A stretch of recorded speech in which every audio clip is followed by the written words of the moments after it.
વિકાસના નામે વિનાશ અને જનતાના ટેક્સના પૈસાનો ખુલ્લેઆમ વેડફાટ. જ્યારે જનતાએ સવાલ પૂછ્યા ત્યારે સરપંચ લોકશાહી ભૂલીને દાદાગીરી પર ઉતરી આવ્યા. દાહોદ જિલ્લા ફતેપુરામાંથી એક ચોંકાવનારો કિસ્સો સામે આવ્યો. હોડી ચકલાથી લઈ હીરાપુર વાળાના ઘર સુધીનો નવો રસ્તો કામગીરી ચાલુ છે, પણ આ કામગીરી સરકારી ધારાધોરણોને નેવે મૂકી અત્યંત હલકી ગુણવત્તાના મટીરીયલથી થતી હોવાના આક્ષેપ કરતા જાગૃત નાગરિકોને સ્થાનિક રહીશો રસ્તા પર ઉતરી આવ્યા. જેમાં ધારાધોરણ મુજબ 6 inch GSB base material, 4 inch DLC lean concrete અને 6 ઇંચ આરસીસી રોડ હોવો ફરજિયાત છે. પણ અહીં નિયમોનું સરેઆમ ઉલ્લંઘન થતા ગ્રામજનોએ અલ્ટિમેટમ આપ્યું છે કે ધોરણ મુજબ રસ્તો બનાવો તો જ બનાવવા દઈશું. આ સમગ્ર હોબાળા અને દાદાગીરીનો વિડીયો સોશિયલ મીડિયામાં વાયરલ થતા લોકોમાં ભારે રોષ ફાટી નીકળ્યો છે.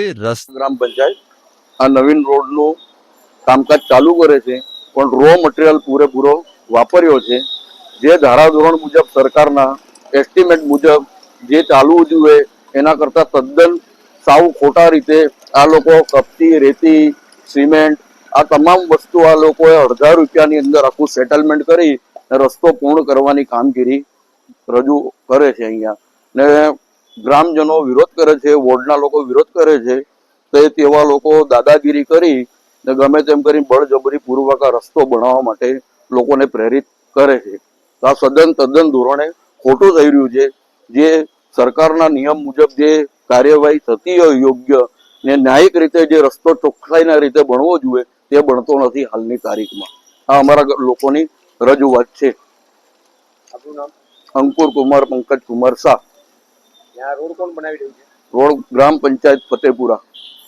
અત્યારે આ લોકો આ મટીરિયલ હોવા છતાં પણ તમારો વિરોધ હોવા છતાં બી એ ગ્રામ પંચાયત દ્વારા શું કહેવામાં આવે છે, સરપંચ દ્વારા શું કહેવાય? દાદાગીરી કરે છે. રોડ બનાવીને રહીશું તમારથી થાય કર લો. કોણ રોડ બનાવવા રોકે છે એ અમે જોઈ લઈએ.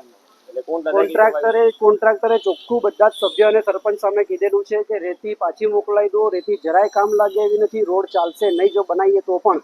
તો સભ્યો અને સરપંચ દ્વારા એવું કહેવામાં આવ્યું કોન્ટ્રાક્ટરને કે ભાઈ તમે જે છે એ રેતી બીજી મંગાવી અને અડધી મિક્સ કરીને આ રોડ બનાવી દો, ચાલી જશે અહીંયા એમ. આપનું નામ? પ્રતિકભાઈ દરજી.